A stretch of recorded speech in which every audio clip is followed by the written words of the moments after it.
Um, Welcome, everyone. I'm Richard Herskowitz, the Artistic and Executive Director of AIFF. I want to thank the performers, Emily Lindley and Patrick Duvall, both students in the SOU music program. And what you just saw was a taste of a new program we're calling the Sonic Pre-Show. This year, when you go to films at the Varsity on Friday through Sunday, you're going to be entertained by musicians as you take your seats. We've recruited a new staff member, Dee Fretwell, as our music manager, and she's curated a diverse selection of musicians to perform and heighten your festival experience.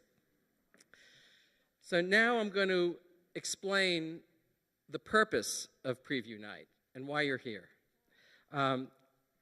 This is what I think the festival program looks like to many of you. I'm not here. I'm walking through the jungle. Whoops.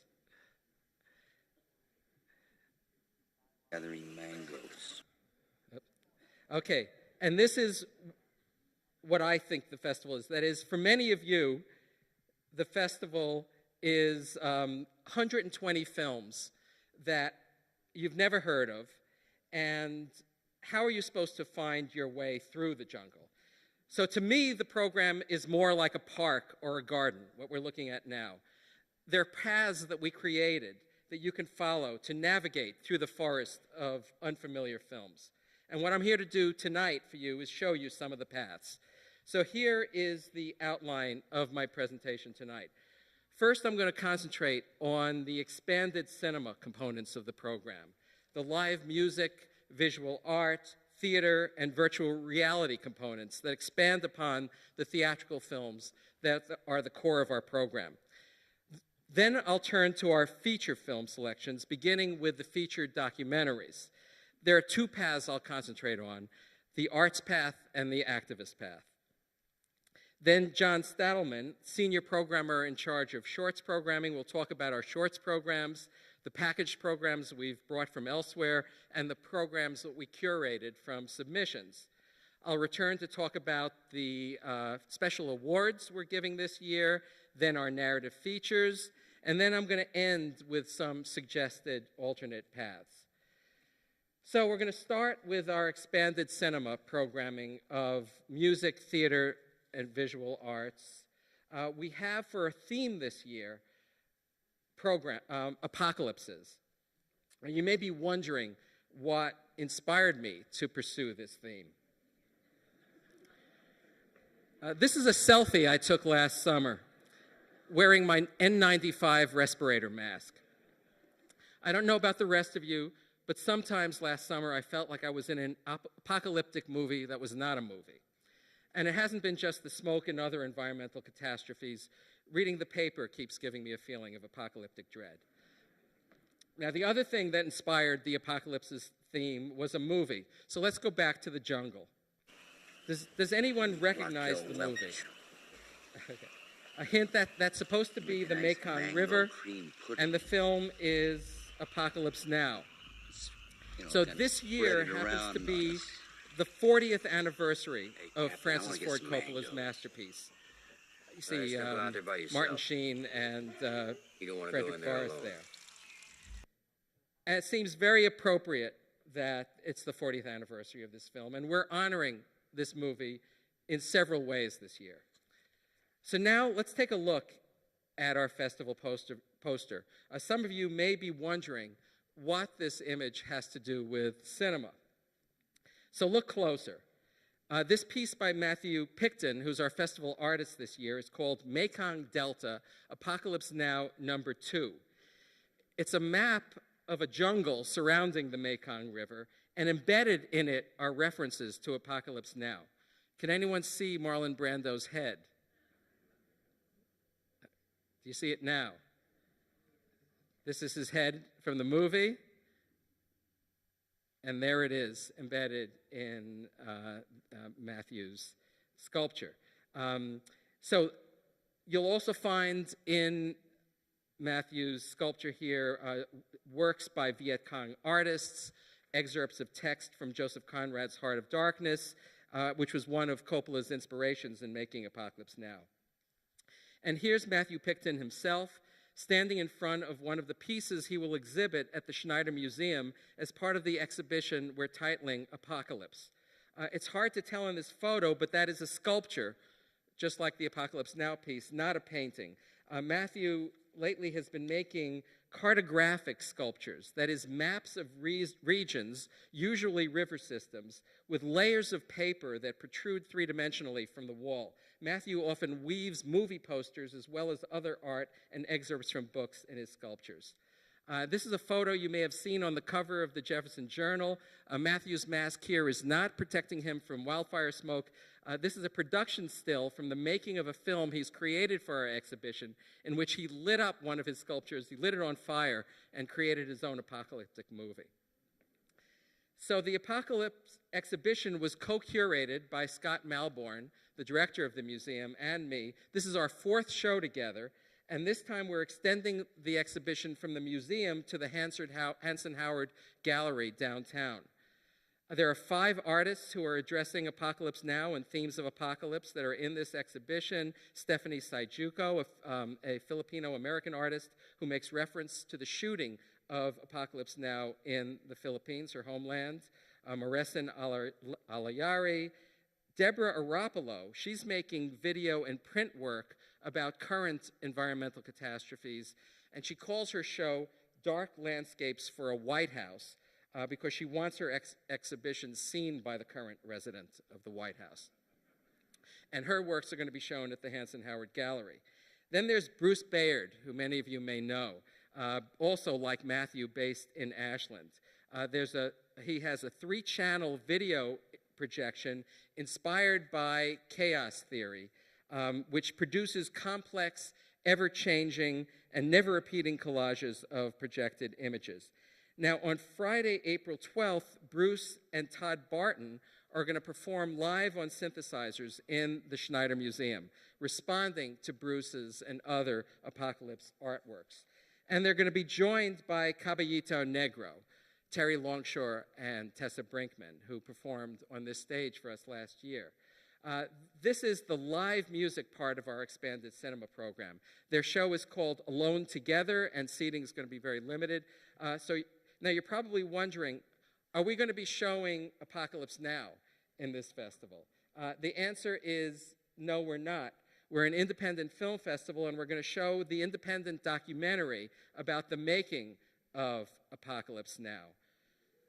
Hearts of Darkness, as Roger Ebert said about this classic, the making of a film has never been documented with more penetration and truth than in Hearts of Darkness, a filmmaker's apocalypse, and this is still true. I'm very pleased to say that coming to present the film is the director, Eleanor Coppola. Eleanor Coppola will follow the film with a conversation with Warren Etheridge. Eleanor shot much of the on-set footage in this movie and released this classic making of documentary in 1991. Now we're going to look at another movie that is not Apocalypse Now that we're featuring in our tribute to Apocalypse Now. And the clue, once again, is in a map sculpture by Matthew Picton that will be in the Schneider Museum Apocalypse exhibition. This piece is called El Dorado, and the jungle and river system are the Amazon. Has anyone figured out the movie? If you look more closely, you'll see pieces of the poster from Aguirre, The Wrath of God. Werner Herzog's Aguirre, The Wrath of God has been cited by Coppola as one of the main inspirations for Apocalypse Now. And it's not just the ride down the river, but the subject, a white colonial explorer bent on domination and conquest, seeking godlike status among the natives, ultimately driven mad by the jungle. It's Brando in Apocalypse Now, and it's Klaus Kinski in Aguirre. Now, this is a still from a hilarious short film that's playing with Aguirre in our festival. It's called My Dinner with Werner. Okay. Now, if you're a cinephile, you know that the Werner Herzog-Klaus Kinski relationship was volatile, putting it mildly. And the production of their films together, like Fitzcarraldo and Aguirre, were absolutely berserk. The actor on the right is playing Werner Herzog, and the actor on the left playing Klaus Kinski, is Andrew Perez. Now, Andrew Perez became known to many of you when he starred in and co-wrote Bastards y Diablos, the film that won the Jury and Audience Prize here 2 years ago. Now, Andrew Perez has created a one-man show in which he resurrects Klaus Kinski and battles with his demons. We're bringing the live show to our festival, so let's look at the trailer.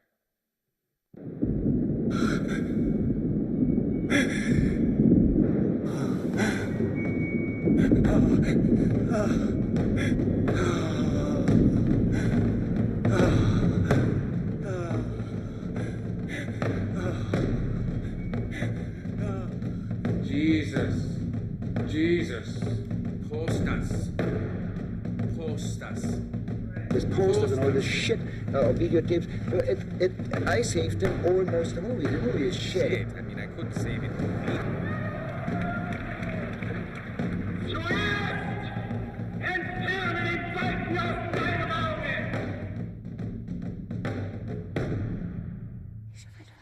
Jesus is here. We need him.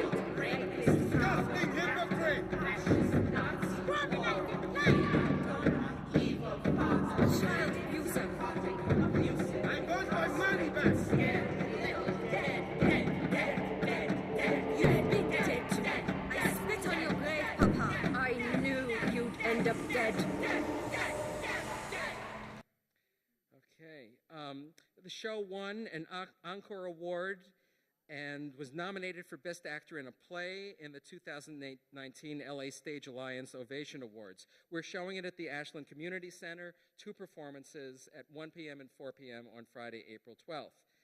Now, the final component of our Apocalypses theme is a mini-series of films on our endangered environments. Grit is a film about what happened after the Indonesian oil company Lapindo started drilling for natural gas in East Java. They unleashed this unstoppable flow of hot sludge and grit and wiped out 16 villages, displacing about 60,000 people. The film focuses on Diane, a young girl who grows into a politically active teenager who launches a resistance campaign against the drilling company. And I think this film's going to resonate for people who are thinking about the Jordan Cove pipeline here in Southern Oregon. Whoops. Sorry.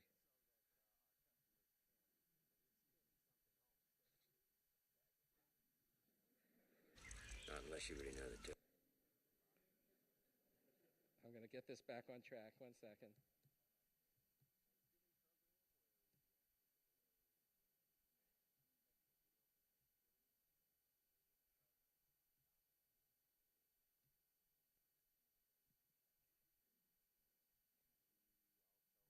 Okay.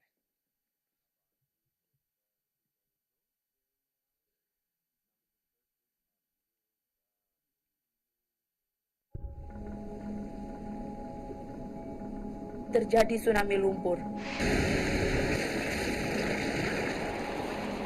Kami lari menyelamatkan diri.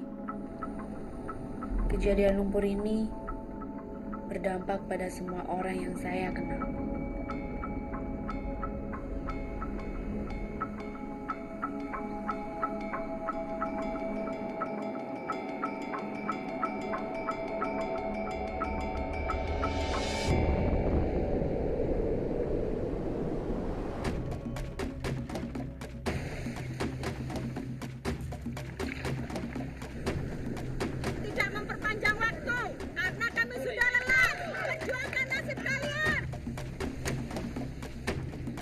Ibu saya mengatakan, kita akan terus mendesak Lapindo untuk mengembalikan apa yang sudah hilang sampai lumpur berhenti keluar. Selesai, nggak ada tanggung jawab selain saham barangkali, ya kan?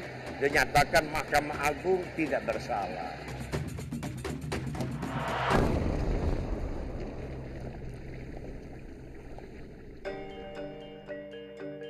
kalian adalah generasi ke depan.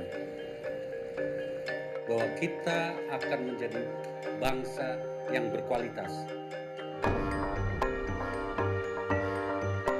Saya minta tolong sekali biar teman-teman bisa datang.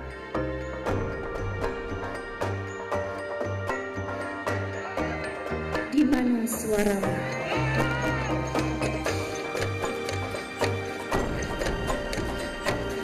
Jangan diam, kemenangan yang kalian impikan.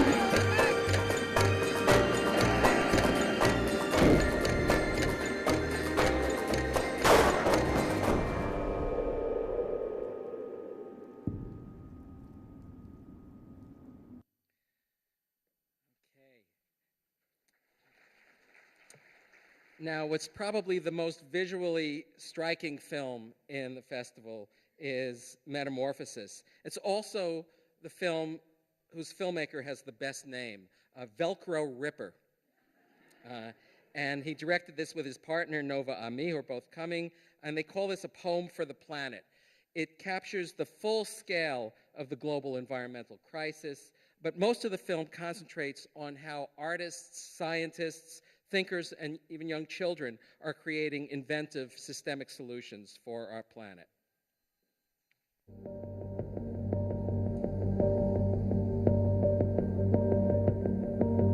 At times in history, it's almost impossible to avoid some sort of confrontation with change.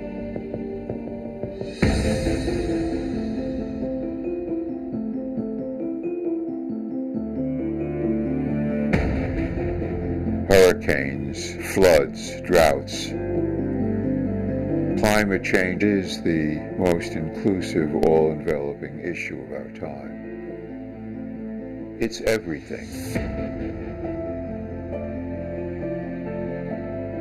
Maybe in 50 or 100 years we'll turn it around. What do we do in the meantime?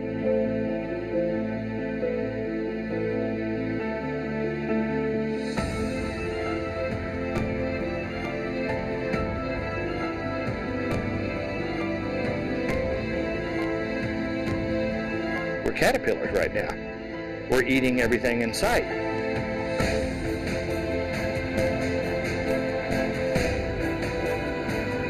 Change is loss.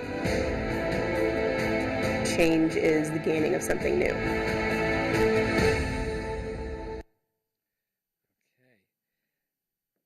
Now, this next film is a secret screening because I can't say the title. And that's because the film will have its official world premiere at another big film festival later this spring. The filmmakers wanted to preview it with us because much of the film was shot in Oregon, not far away.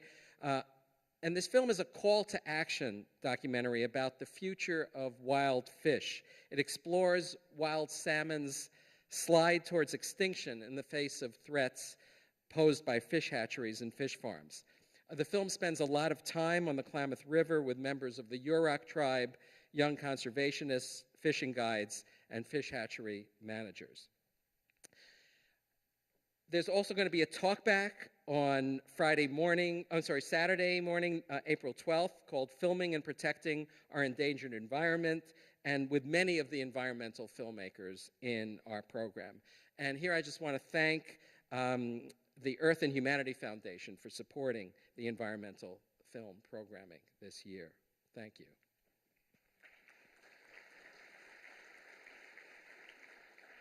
And now I just want to finish up the expanded cinema section of my presentation with two final expanded cinema offerings that have nothing to do with the apocalypse's theme.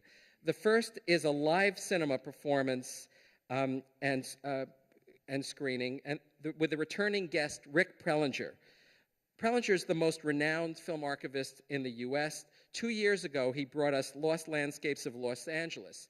And this year, he's back with Lost Landscapes of San Francisco. Now, Rick has been presenting Lost Landscapes of San Francisco to huge crowds in San Francisco for every year for the past 13 years. He collects rare archival footage of San Francisco and shows most of it silent.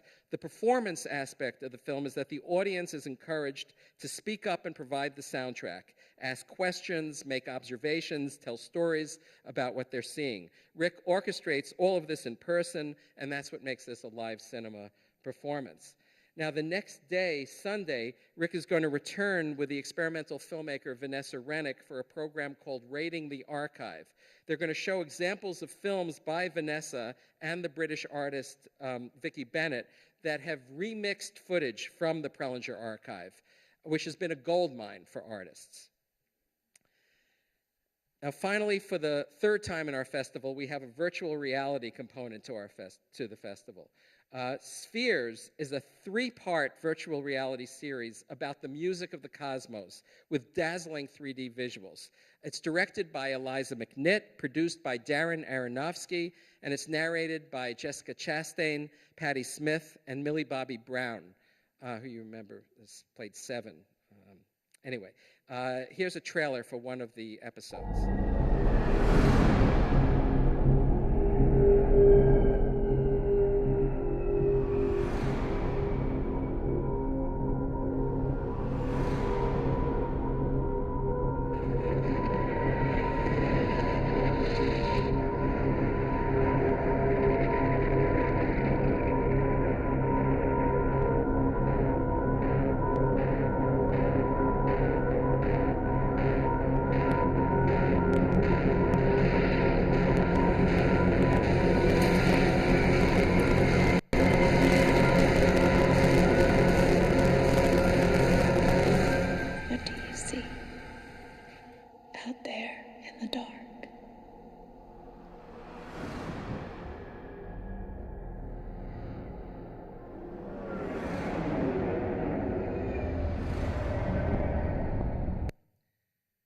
Okay, so this Spheres premiered at the Sundance Film Festival last year and has been traveling around the world to huge acclaim, so I'm thrilled that we've got it here. It's going to be shown on 3 Oculus Rift virtual reality systems. Each system will have a chapter, and you can go and see that on at our 2nd annual Family Day at ScienceWorks. That's Saturday, April 13th.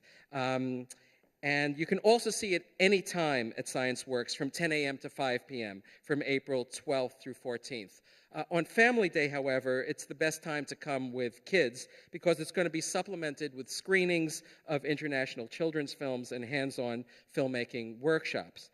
Kids get in free all the time at ScienceWorks, but if you're a grown-up and are a member of AIFF, you'll get in free too on Family Day. So that's it for our expanded cinema selections. Now we'll turn to the featured documentaries. I want to start by emphasizing one major path you can follow through our jungle, and that's films about the arts. Now,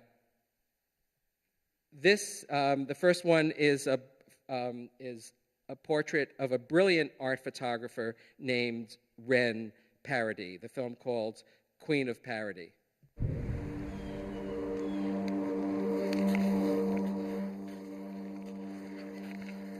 She's so intense. 1, 2, 3. It's like you just never know what you're going to get, but you're always going to get her. I'm really tired. I didn't have food. Yeah. As soon as I saw her work, I had to instantly Google her. But then, when you start understanding how she works, you see that she's not just taking a photo and then it disappears. It's on top of this. She's doing the whole thing, you know? And that's super interesting. At the beginning, when I started creating the project, I had so many insecurities, but at the same time, I have this strength. 1, 2, 3.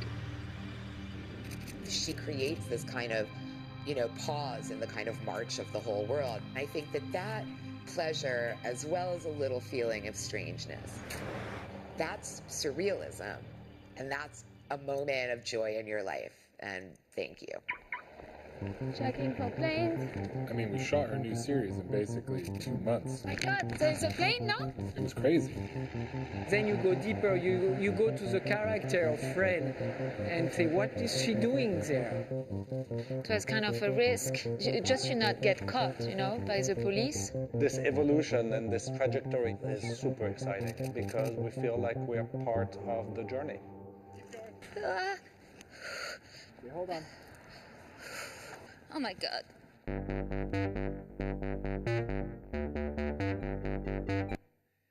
Okay, so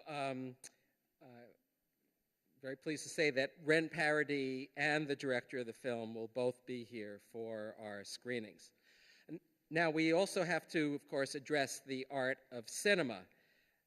And this film, Making Montgomery Clift, is about the great film actor Montgomery Clift, and it's made by his nephew, Robert Clift, along with Hilary Demon, and both of them recently lived in Ashland, worked here at SOU.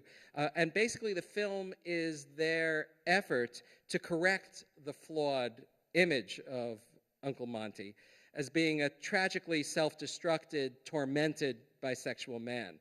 The filmmakers draw from a rich collection of archival materials that were collected by Clift's brother, who was Montgomery Clift's brother, who was Robert Clift's father. And what you discover in the film is that Montgomery Clift was not just a pretty face, he was utterly brilliant human being. Now here's an art form you don't see featured every day.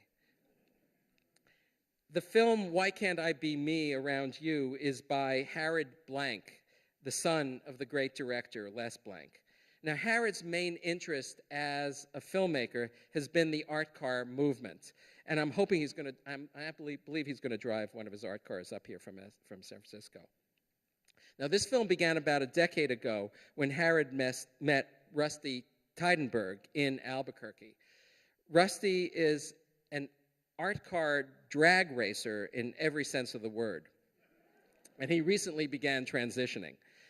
This led Harrod to begin filming other gender non-binary art car artists, and the film is filled with portraits of extraordinary people.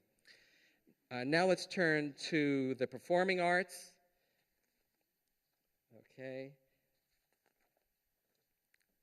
Now, dance is our first medium, and we're going to be showing If the Dancer Dances. Now, this is one of the best dance films I've seen in years. It's about what happens when Stephen Petronio, who's a very renowned choreographer, decides to have his dance company perform the Merce Cunningham classic, Rainforest.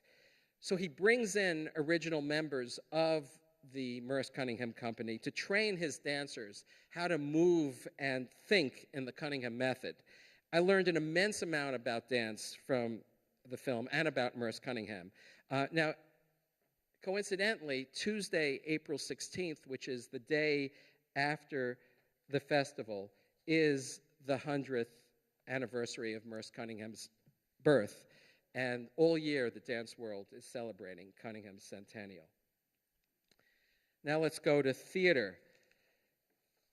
This film is about an actor who spent half her life in the wrong body of a male and transitioned to female at age 53 and returned to the stage as a woman. Does anyone recognize the actor? That's Bobby Charlton now in the role of Aunt Eller in OSF's Oklahoma last season. I'm going to show the trailer, and I'm just going to apologize. There are some glitches in here. First sense of me being different or in the wrong body would probably be around 5. Growing up, I just thought Rob was Rob. I never really had a strict idea of what normal was. So we're going to cut ahead, friends, to scandal, outrage.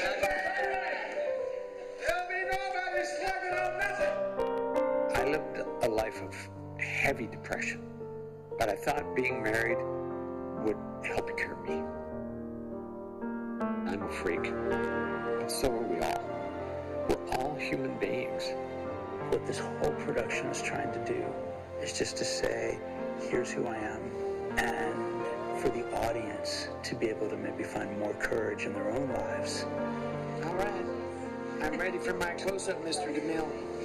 I don't look at myself as Bobby who used to be someone else. The woman that I am, I was always that person.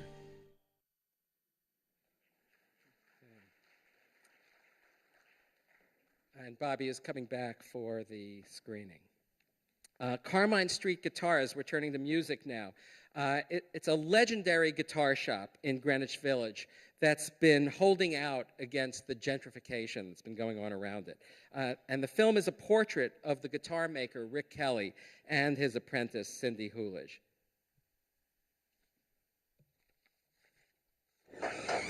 Hey, look who's here. Rick. Hey, Jim. You got any guitars for sale? Yeah, we got a few.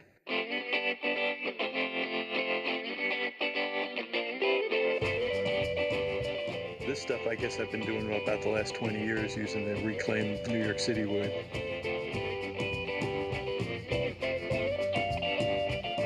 What does it say there? 184 Bowery, 1865, white pine. I call it the bones of old New York. Hear it? Feels comfortable. Good splinter guitar. I love this guitar, Rick. It's got great vibe.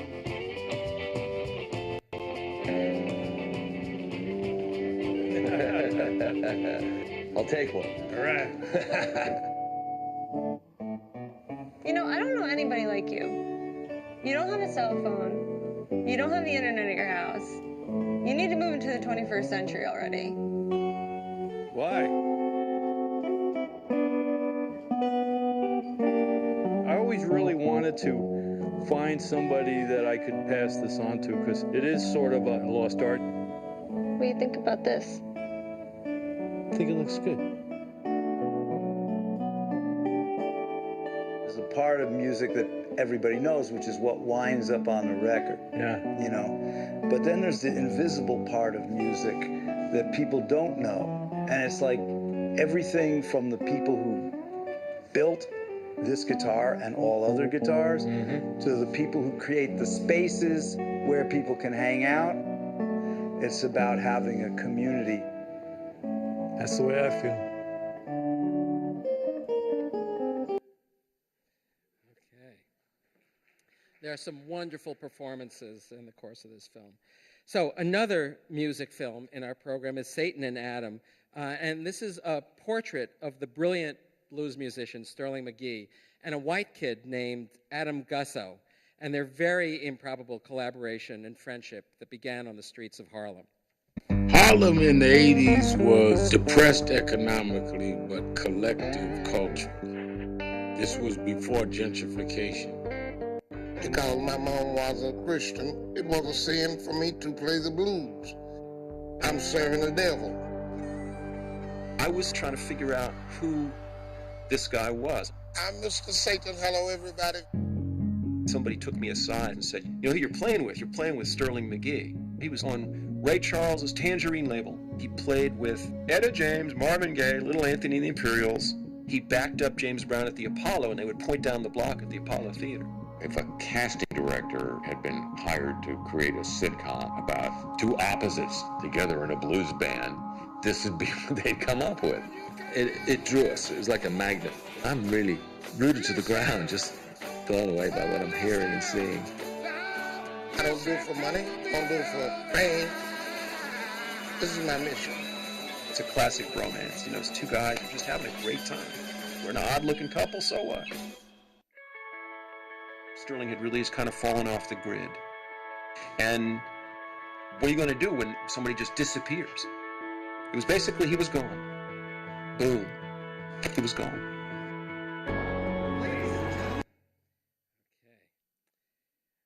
So this last music film I'm going to talk about is our opening night film at the Armory on April 11th.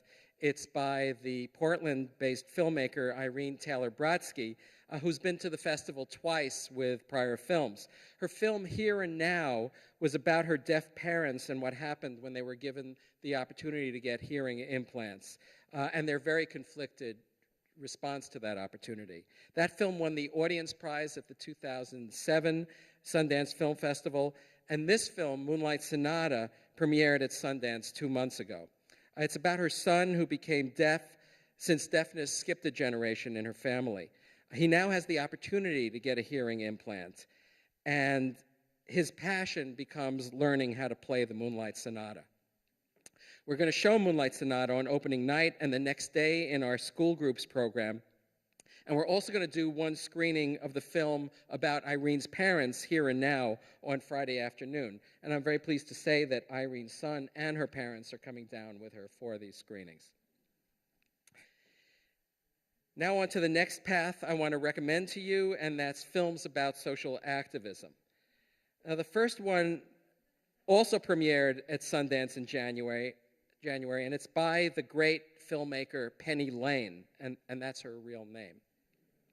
She had an irreverent film here a couple of years ago called Nuts, and this new film is about as irreverent as you can get. It's about Satanism as a form of social activism in defense of religious freedom. It's a beautiful day here at the state capitol. Great day to be a Satanist. I believe it, and I'm very excited about it. We're not what you think we are. Satanic Temple was an idea between a handful of people directly confronting authority. This makes life fun. State officials have put up a 10 Commandments monument on government property. Satanists are demanding equal rights. I am a tax-paying member of Arkansas, and I don't want that there. They just want to irritate. The Satanic Temple says, you also need to put up our monument to Satanism. As a Satanist, I believe that confronting injustice is an expression of one's satanic faith. You see Christian theocracy just creeping itself into our government, and it is our duty to stand up to this. We want people to evaluate the United States being a Christian nation. It's not. We are supposed to be a nation that doesn't allow the government to dictate what is appropriate religious expression. Satanists sue Missouri. If we're being sued by the Satanic Temple, we gotta be doing something right. It's our goal to shut down their agenda, which is to bring death and destruction. You guys are horrible people. Is this how everyone that's different is treated? It is out of not only Satanism, but patriotism that I am motivated. Satanism is looking out for the other, because we are the other. I am following a code of ethics, having fellowship with brethren. Why can't that be a religion? We do indeed invoke Satan. We have gone from 3 people to 50,000. There's no doubt that this is my life's work. Hail Satan. Hail Satan. Hail Satan. Hail Satan.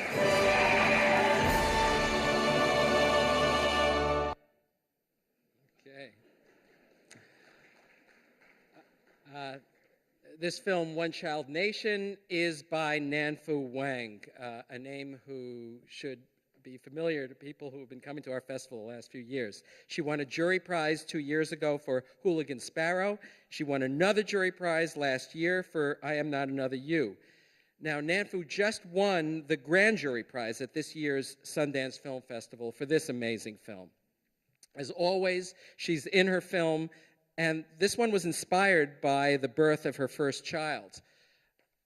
That occurrence gets her reflecting on the one-child policy in China that made her an only child when she lived there.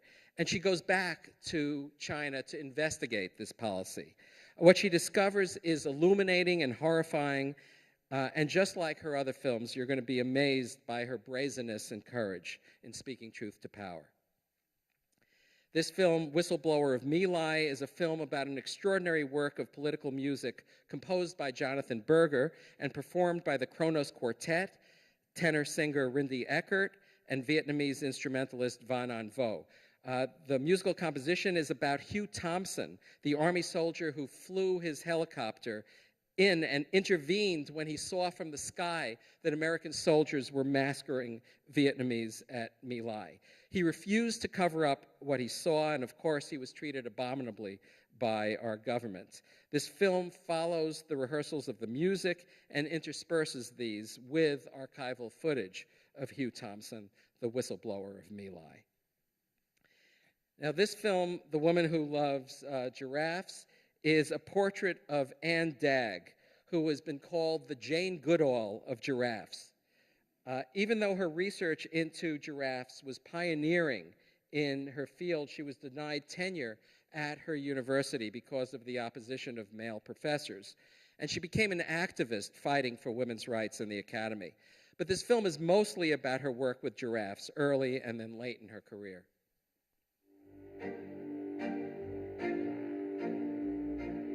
I always wanted to be a scientist. I remember crying all the way home. You needed to be good, and then they just said, oh, well, you're a woman. She ran into the old boys network, and I think it destroyed her career.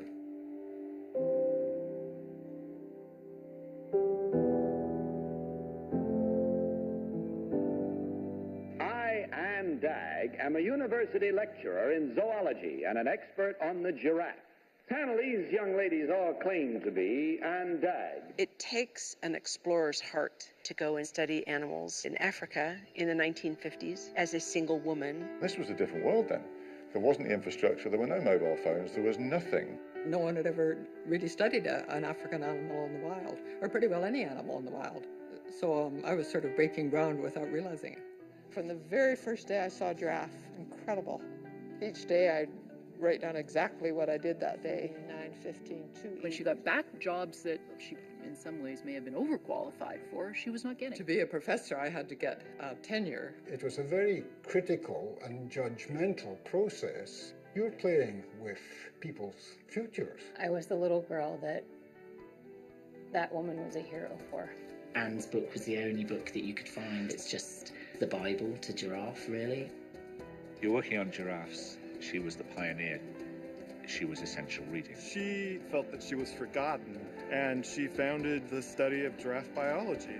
We didn't know her. It was really important to me that we'd be able to find her. Will the real Ann Dagg please stand up? I never really thought about it, that me being a woman, and they thought about it all the time, I think. Did you never let it stop you? Oh, no. Well, because I was thinking I was a person.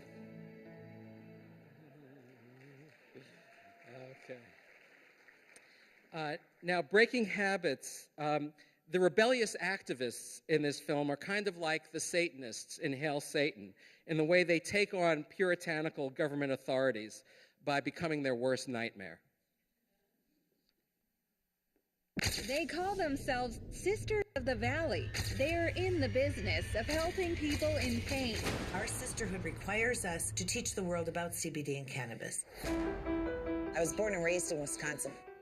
She was the breadwinner of the family. She was the CEO. She was the boss. There was no rebellious side of her whatsoever. Everything was set up for a happy family life.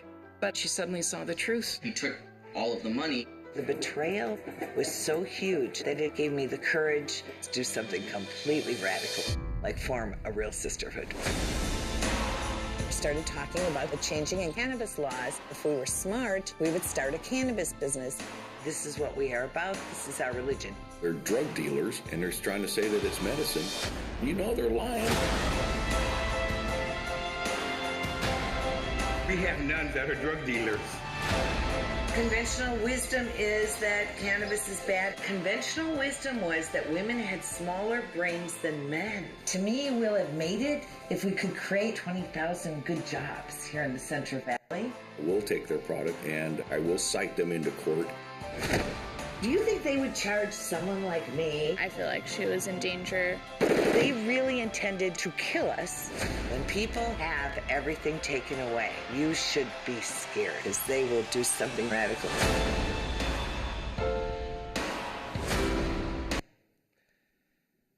Okay.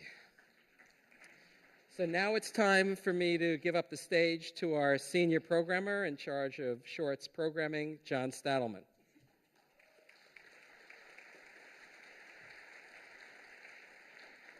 Hello, everybody. Look at you all cinephiles all. Okay, as Richard said, I'm going to talk a little bit about the various short film programs we have with the festival this year. And I'm going to start with the 4 programs that I curated. that are the competition programs. They're the ones that you vote on, the films that you vote on, and that our jury votes on as well. And I want to start out with just a reminder of last year when I was up here, and I talked about how excited I was about the idea of grouping the short documentaries under, like, particular, related in some way, about family, about home, about, did anybody see any of those? I think people did. Yeah, and I got to tell you, the response from everybody I talked to was just fantastic, including the filmmakers. They love talking to each other. These people grouped together under an auspice. Anyway, it worked great. And I wanted to repeat the experience this year so badly. But unfortunately, the submissions simply wouldn't allow it. I looked at all the films, and either the films were too much alike, or they were completely disparate and not relatable at all. So instead, I went back to the old tried way, and with the help of my fellow screeners and programmers that are here, was able to sort of find the best of the best. That became the job. So I'm going to start with the short docs programs. First, short docs, which was just best of the best that we could find. And I managed to squeeze 7 films onto this one. This is what I like. When I go see short films, I don't want to see like 3 films. I want to see 6 or 8. I want to see a lot of short films. So this made me very excited. So 7 films. I think you'll find that none of them are particularly apocalyptic. But I want to talk about, in this Short Stories 1, Short Docs, a particular film called Fast Horse that actually was up for an Academy Award. And maybe it should have got it. This is about a First Nations style of horseback riding that you've never seen before, astonishing, and the filmmaking itself is interesting. The use of color in black and white. Well, you can see we have, believe it or not, a short has a little bit of a trailer we can show you. Indian relay was the first extreme sport. I do it because I love the extremeness in it. I love that adrenaline that shit brings every time, you know?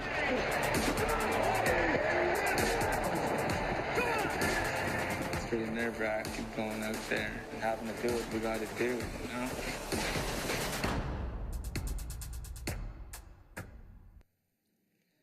Well, we're seeing, believe me, it'll make your pulse run a little faster when you see it. And it's coupled with films that are as diverse as you can imagine. We deal with politics, we deal with religion, and there's some funny ones too. It's not all apocalyptic. So I would highly recommend actually all 4 of these programs, but that's a really good one if you like short docs. Then I was faced with an issue of having a really great doc, one really great doc that was 30 minutes long. So I knew I only had one other slot to fill, and I filled it with this one called Forest on Fire. Now, it's part of actually 4 films. 3 of them are docs, and one of them is a short narrative film, so we're calling this Short Stories and Docs Northwest Grown. And that was my discovery, was that either the filmmakers or the subject matter was all focused on the Northwest. This is about the terrible fire in the Columbia Gorge last summer. You all remember that, don't you? You will not see this kind of journalism. It's fantastic. The people who made this film, you wish that every news story you saw could be covered in this intimate, intelligent way, and in a way that, I don't want to call it Oregonian, but it's definitely Northwest. If you go to this program, you will see something that is not easy to articulate, but that I genuinely believe comes out of where we live, in the people, the way they think about things, the way they talk about things. So, highly recommend all of that one too. The second one, called Ride, is about Albany, Oregon, and it's just charming. All right, so there's those. Now we move to Short Stories 1 and 2, the regular narrative shorts. And here, again, I have 7 films in each group. Short, punchy short stories. This first one, Short Stories 1, there's a couple of films, and I'm not sure what she's got up here. Oh, yeah, Woman in Stall. This is a film that I actually solicited from when I went up to Vancouver, Canada, and went to their film festival in September. This film and another one in the same grouping that's called Relations, yes, both brush up against the whole Me Too movement. They don't tackle it, they don't address it directly, and they include, I guess what I would call some of the ambiguous ethics that are running strong under that right now. It may be controversial, but I hope you go see this, to see both of those films and then talk to me, because you know you'll see me hanging around before the show starts. So please come on and tell me what you think. I thought it was too interesting not to program them both in the same program, so see what you think. However, the film that I want to show you a clip from is called Waiting Game, and it is absolutely solid filmmaking. So much of the student work that has come through in the last couple of years has been extraordinary. Now, this isn't student work, but it is just such high-quality filmmaking. Good acting, good directing, everything. Good story. Let's take a look at this preview.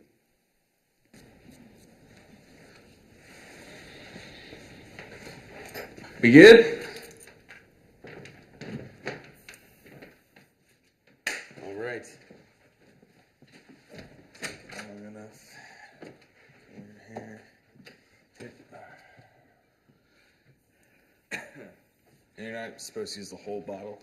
That's stuff you put on Pepe Le Pew or something. Fucking cartoon character.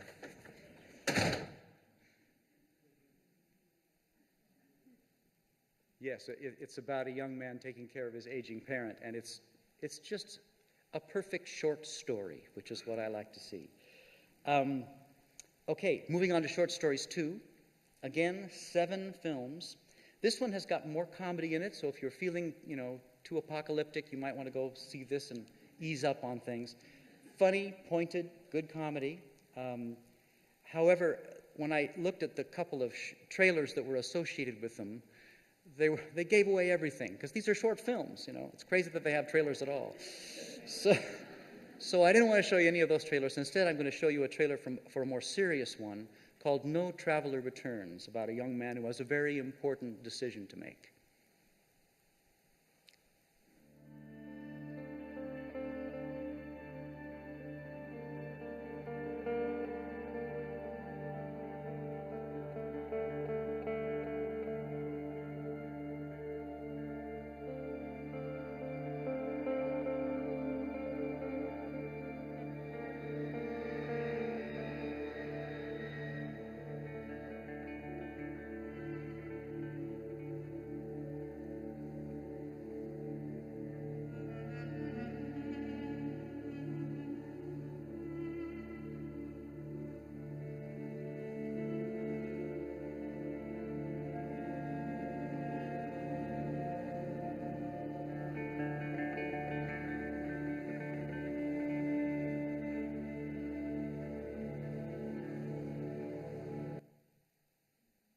Now that's a good trailer. Just gives you the flavor of the film without giving anything away, and you can see the beautiful black and white photography and the incredible eye, the heads coming up from prayer into the frame. Just good stuff all the way across. Okay, so that's really pretty much all I'm going to talk about as far as the competition programmers. Now I'm going to move on to talk a little bit about some of our other short film programs. I'm going to start with Locals Only. Our Locals Only programs are shown at Ashland Street Cinema and are completely free. We had exactly 100 submissions of local filmmakers this year, and 30 of them made it into our program. Locals Only 1 contains the finalists and the winners from our student launch program.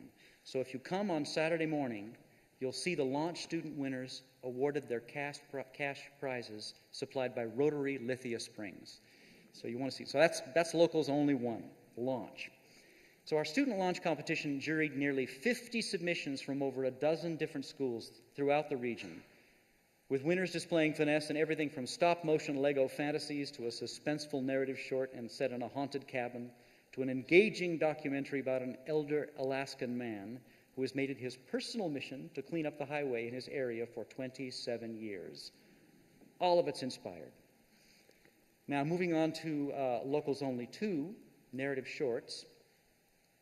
And for Locals Only 2 and 3, I'm going to highlight just one returning alumni filmmaker and one newcomer in each program. So Locals Only 2, the narrative shorts program, we have the great Ray Nomato Robinson, who has directed and produced several films in our program over the years, represented here by An Affair Remains, about a man and a woman who crossed paths at a mortuary.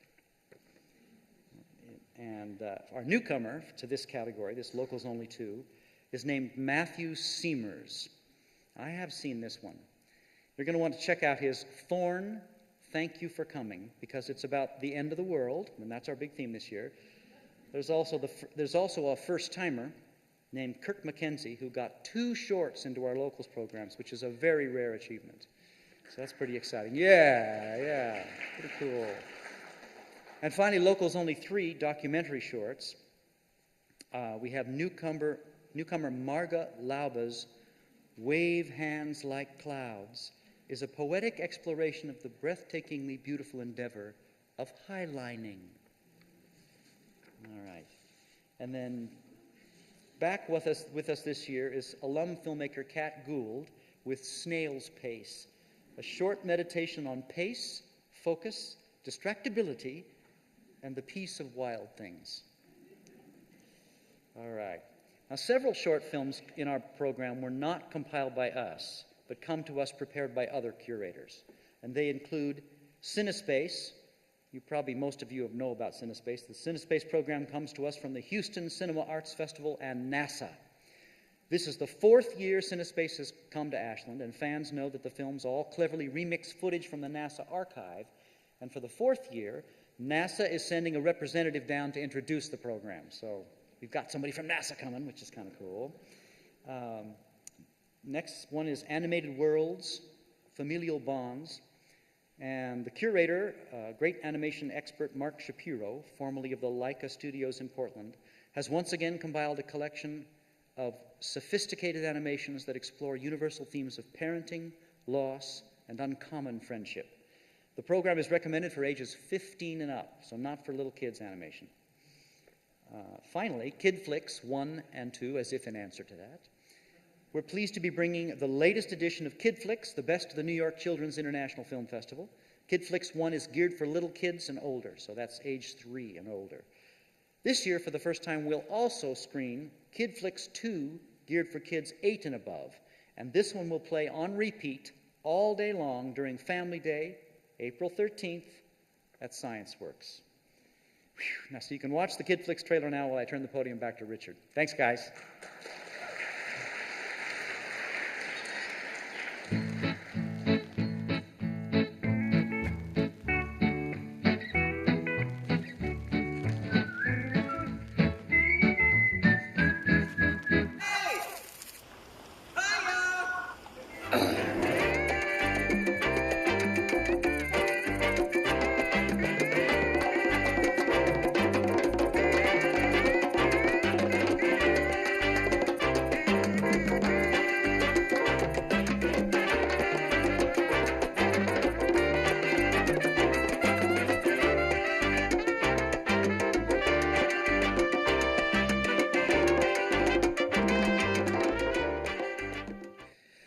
Okay. Before I get started with our awards, and thank you, John, for that, I want to show you some of the big changes we have in store for you this year. First of all, the catalog. As you can see, for the first time, we're in living color. And the catalog is still free since we were able to keep costs down thanks to the generosity of CDS printing. I also want to give a shout out to our magnificent long-term catalog designer who shepherded our transition to color, Kathy Carter.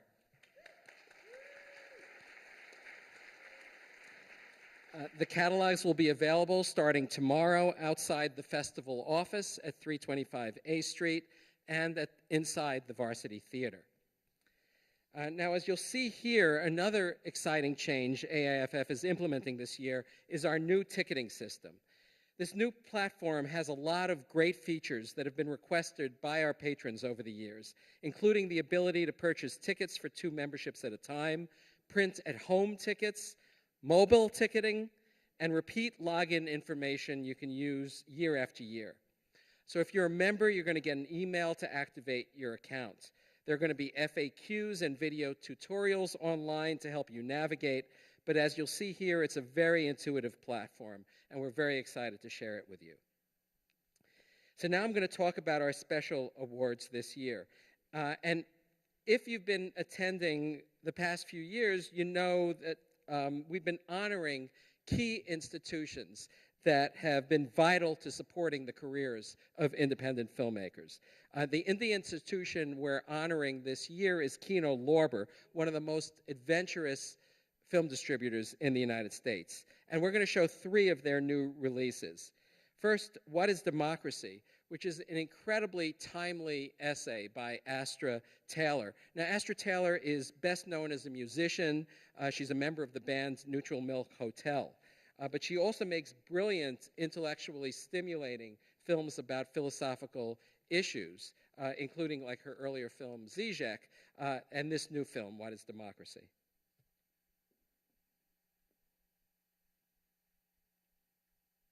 Do you live in a democracy? Yes, absolutely. Do you vote? No. No, I do not. If there's one issue you think is undermining our democracy, what is it? Great question. Everywhere you look, democracy is in trouble. How do you make democracy out of an undemocratic people? That's our problem today. Democracy, it doesn't feel like this in my head. It doesn't feel like being scared for my life. أنا من حلب أي من أيامي. أنا تركت أهلي بسوريا ما بعرف عنهم شيء. Plato's Republic provides the most powerful indictment of not just democratic practices, but the possibility of democracy. Plato says in the Republic, invocates that rich people want to become rich. And wealthy oligarchs know that they cannot hold on to power in truly democratic elections. It's being so abused and so misapplied compared to its original meaning, which means the power of the people. So many of the problems we're confronting are a direct consequence of the fact that slavery was never fully abolished. If we are going to struggle to make a better world, a more democratic world, we all first must agree that all lives has equal value. So we're still wrestling with Plato's challenge. Plato's challenge will never go away. Will never go away. Okay, now Kino Lorber restores and re-releases classic films that are ripe for rediscovery. They've just restored on 4K a Spanish-language film from 1991 about a Mexican rookie cop who's trying to resist the temptations of corruption. The film was made by Alex Cox, who's best known for his films Repo Man and Sid and Nancy. And Alex has said this is his best film, and I agree. Now, Alex was our Rogue Award winner 2 years ago. He lives just south of Ashland, and he's coming back to present this film.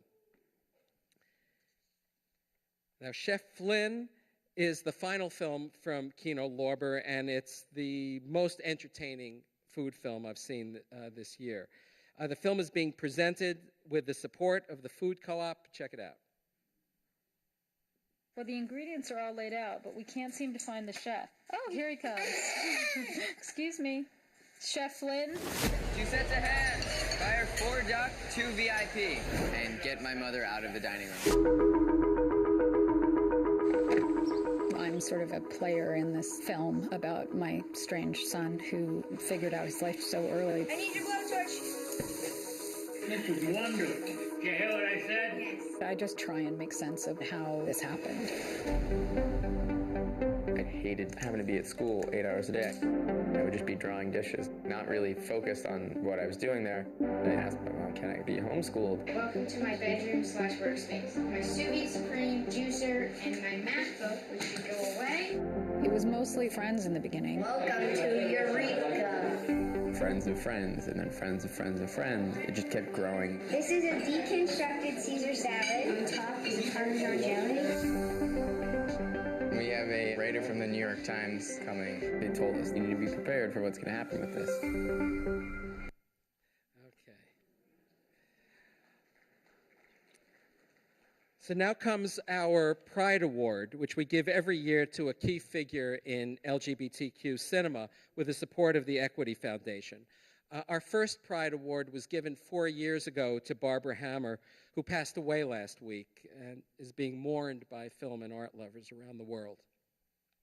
The first 3 Pride awardees were filmmakers, but Ruby Rich is a renowned film critic.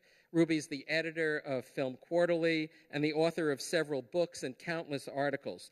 And she's credited with being the originator of the term New Queer Cinema, which she identified as a movement in the early 90s, connecting filmmakers like Todd Haynes, Derek Jarman, Jenny Livingston, and Isaac Julian.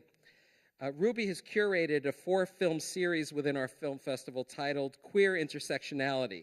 It explores the intersections between LGBTQ folks and other communities of color at a time when, as Ruby points out, there are more serious threats to people of color, women, queers, and their allies than at any time since World War II. From Baghdad to the Bay, the first film in the series, is a portrait of a fascinating Iraqi man who helped the American army in Iraq and was tortured by our military because of a misunderstanding.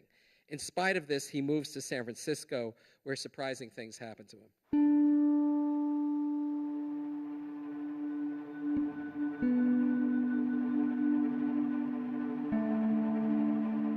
December the 12th, they took Saddam Hussein in jail. December the 16th, they took Ghazwan in jail, the U.S. Army. There was always a little thing in the back of my head that said, he's just too good. He's too good at this. Either he's very, very good at deceiving us, or he's really, really genuine. I didn't think that Americans will come and harm my country. I just gave my soul to them, and they know that. They kept on torturing me, and torturing, and torturing. 75 days, until they say, we're sorry. The U.S. Army dropped me in a secret place. They told me to choose what place in the States, so I chose San Francisco. This is what happened to me. Now I'm here.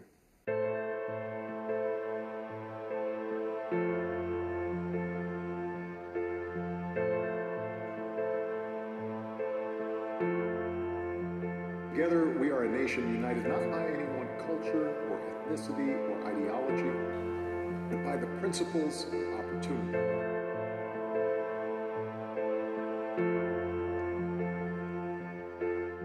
Working for the U.S. Army, I betrayed my family and betrayed the country. Being gay is beyond that.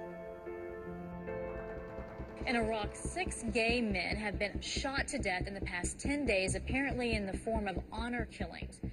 Having a gay son, it is a big shame for the whole family, for the whole tribe. You will put them in danger. I don't want to die in a lie.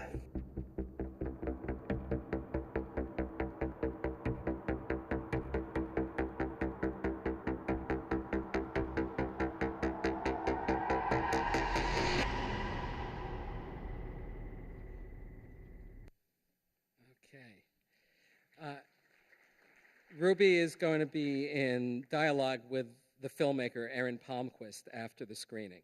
That's Erin up there. Now I'm going to highlight one other film in her 4-film series, which is Young Soul Rebels. This British film from 1991, which is rare and out of print and not on DVD, it was one of the films that Ruby identified back then as launching the new queer cinema movement. Now, the director, Isaac Julian, has gone on to become one of the most important and revered media artists in the world, known for his multi-screen installations. Isaac is coming here from London to be here to honor Ruby, and will join her in conversation after our very rare screening of Young Soul Rebels. And you could check out the other films in this series in our catalog and our website starting tomorrow. And now on to our Rogue Award, which is going this year to Alex Rivera and Cristina Ibarra. Alex and Cristina are two leading Latino filmmakers whose work is incredibly relevant at this moment of intense demonization of Mexican immigrants. The Infiltrators is their latest film, and it won both the jury and audience prize in Sundance's next section of adventurous cinema. Here's Alex on the film. My name's Alex Rivera. I'm a filmmaker and digital media artist, and I'm living in Los Angeles. My project is a feature film. It's a mixture of documentary and fiction. It's called The Infiltrators, and I'm working on it with my partner, Cristina Ibarra. The Infiltrators tells this kind of incredible story, in my opinion, it's an incredible story about these young undocumented folks that become activists. And so this film starts right around there, when they've decided what they want to do is get into an immigration detention center to organize on the inside and help people get out. Okay, so this film's an unusual combination of documentary and fiction. We meet the real activists on the outside of the deportation center they infiltrate. But what happens to them inside the deportation center is portrayed by professional actors. This is an amazing, exciting, inspiring movie, and I'm thrilled that we're getting to show it. Las Martas is a film by Cristina Ibarra about an unusual Mexican-American debutante ball in the border city of Laredo, Texas, that takes place every year on George Washington's birthday. I wanted to give people a chance to see Cristina Ibarra's solo work, and I think this is her best film. Now, Alex's best film as a solo artist is his 2008 science fiction feature, Sleep Dealer, which I consider a classic that has not been seen by enough people. It's also extremely timely, as it's about American corporations that recruit Mexican workers to guide mechanical robot workers by hooking them up to the internet. This way, the corporations get to exploit Mexican labor without having to deal with their actual physical bodies. There's going to be a talkback on Friday morning, Art Against the Wall, Illuminating the Border, and Alex and Cristina are going to be joined by playwright Octavio Solis, whose play Mother Road just opened at OSF, and filmmaker Peter Bratt, the director of Dolores, our opening night 2 years ago. All right, on to the narrative features. Little Woods is an exceptional small-town thriller directed by Nia DaCosta, an African-American woman director who's been attracting a lot of attention on the festival circuit. This film's going to be released theatrically by Neon Releasing later this spring, but you can see it first at the Armory. Princess of the Row is a powerful drama about a young girl and her relationship with her homeless father, who's suffering from PTSD. The film co-stars Martin Sheen, and the young girl is played by the amazingly talented Taylor Buck, who's coming to the festival with the film's writer, producer, and her mother. Original Sin is the first of several feature comedies in the program.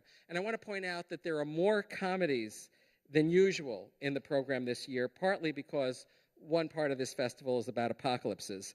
And so I thought another part of this festival should really lighten up. Original Sin is a hilarious sex farce filmed in LA in Spanish. It's about a husband who won't satisfy his wife's oral desires and what she does to satisfy her needs. The film's star and writer, Maya Nikiforov, is immensely talented, and she'll be here along with the director, Gene Lee. Ann Lupo is the writer, director, and star of In Reality, and she'll be here to present this wild ride through a woman's fantasies and neuroses after a romantic relationship collapses.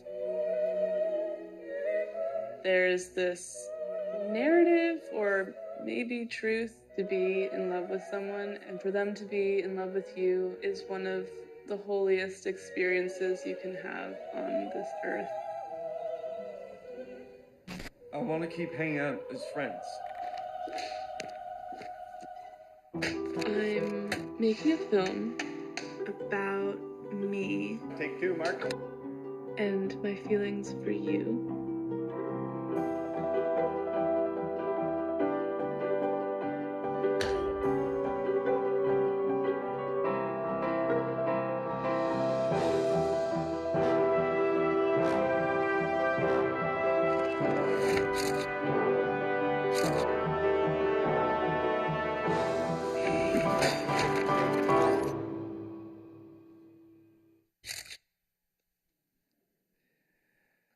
Okay. So, finally, this is the world premiere we announced last week of the latest film by Gary and Annie Lundgren, pictured here, who based right here in Ashland and have been longtime friends of this festival. Phoenix, Oregon is the fourth feature by Gary and Annie, and I think it's a knockout. Let's take a look. We're all living in a simulation. Some alien race out there using our misery for entertainment. How's the comic book going? It's languishing unfinished. You don't have time because you're working your ass off at Kyle's terrible restaurant. $3.59, Bob. Cutting it close. You should be grateful that you have a job. Grateful. Maybe I'll join you. I feel like I'm 14 again, drawing comics and needing a ride home. Close your eyes for a minute. I want you to visualize what you'll be doing 10 years from now. Are you serious? I think you've lost your mind. No, you're not visualizing it, Bobby. Come on, close your eyes. I don't close my eyes anymore. I feel like an idiot. You could roll. I remember. It's completely useless talent. Rising Phoenix. Come for the pizzas. Oh my God. Stay for the bowling. Your aliens made you do that strike. It's my destiny, Bobby. I know it is. Imagine being an owner, drawing your comics whenever you want. I'm in. Serious? That's what I'm talking about. Bobby? My partner, Carlos, makes this delicious dough with his hands. Yes. I got 300 scores before, but nobody ever put my pictures in the papers. You should enter our grand opening tournament. You haven't even seen me roll, Humphrey. You haven't seen the action on my ball. Mario put his money in too. He has a right to ask questions. I'm his proxy. I've been helping you. For months, you've been helping Mario. You are a paranoid little child. I don't know what to say, Theo. I'm leaving a lot of money on the table. Nice going.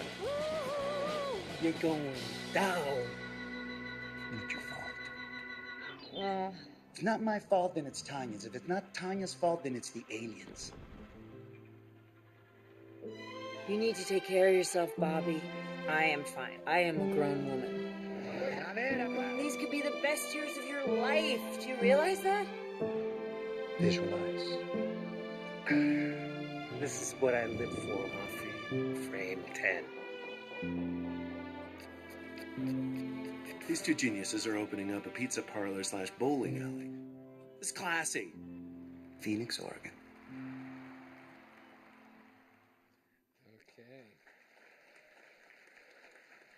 Okay. I'm very happy to announce that the film stars Jesse Borrego and James LeGros will both be here for the world premiere. And that'll be on Saturday night, April 13th. They're also going to join Gary and Annie for a talkback at Ashland Springs on Sunday morning, April 14th, titled From Southern Oregon to the World, The Making and Releasing of Phoenix, Oregon. So that's it for the narrative features, at least the ones I have time to introduce. And now, as promised, I'm ending with an epilogue in which I'm going to encourage you to seek out other paths through the festival jungle.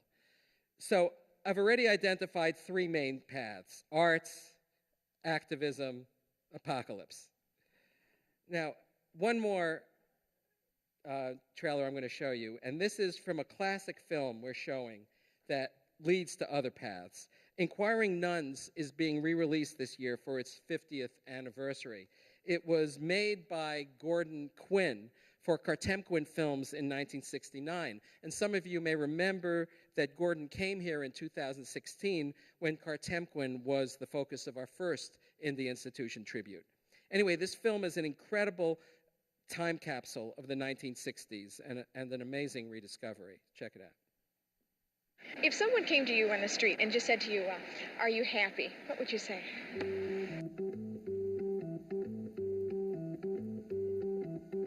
Good afternoon, sir. Could we stop you to ask you a question? What's the question? Are you happy? Groovy. Yeah, because I went to communion this morning. Well, right now, I'm not. Oh, I think I'd be happier if the war in Vietnam were over. I'm happy in the United States. Why are you asking?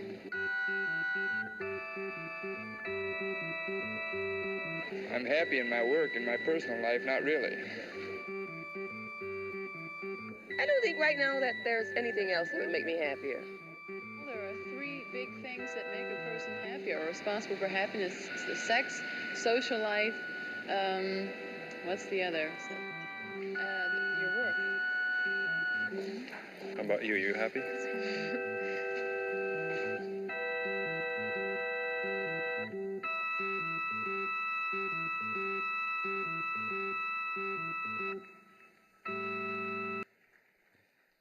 So you could see this film as being part of a path that you can follow of film classics in our program. These include Hearts of Darkness, Aguirre, The Wrath of God, Sleep Dealer, Young Soul Rebels, Highway Patrolman. But you can also see it as being part of an unusual nuns series we have going in the festival, along with Breaking Habits. And you can counter the nuns with the Satan films in our program, Hail Satan and Satan and Adam.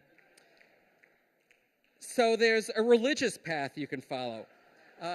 I'm just putting that out there for those of you who feel spooked by the apocalypse theme. There's a path for those of you with faith. Now, I want to encourage you, if you find other paths through the wilderness, please let me know. I'm at richard@ashlandfilm.org. So that's it. Now I want to quickly thank the folks who've made this possible. Can we turn up the house lights? Okay, first some of the stars of this presentation. I'd like to introduce back there, oh, I think he's still here, our festival artist, Matthew Picton. Matthew, would you stand up? Okay. And behind him, Gary and Annie Lundgren. Could you please stand? Thank you. And I want to thank the folks who've made this all possible. Our programming team, John Stadelman, Ora Johnson, Amara Waterman, Betsy McLean, and Andrew Gay. Jason Weinkoop and Nina Waynes couldn't be here. Could you guys stand? Thank you. And there are also 15 screeners, many of them here. We're always looking for new screeners, so please contact me if you're interested. Now I want to thank our board of directors and our board committees led by Stephen Sloan. Stephen and the board, could you please stand?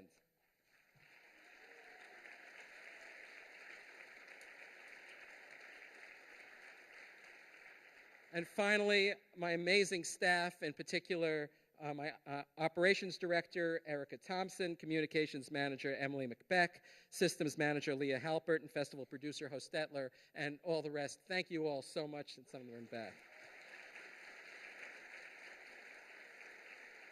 So, just before you leave, my last three requests. Buy a membership if you haven't yet at ashlandfilm.org. You can check out our latest festival merchandise on sale at Travel Essentials at 252 East Main Street. And please make a donation to AIFF on your way out, since ticket sales and memberships cover just 40% of the cost of mounting this festival, and we need and we value your support. Good night, everyone. See you at the festival.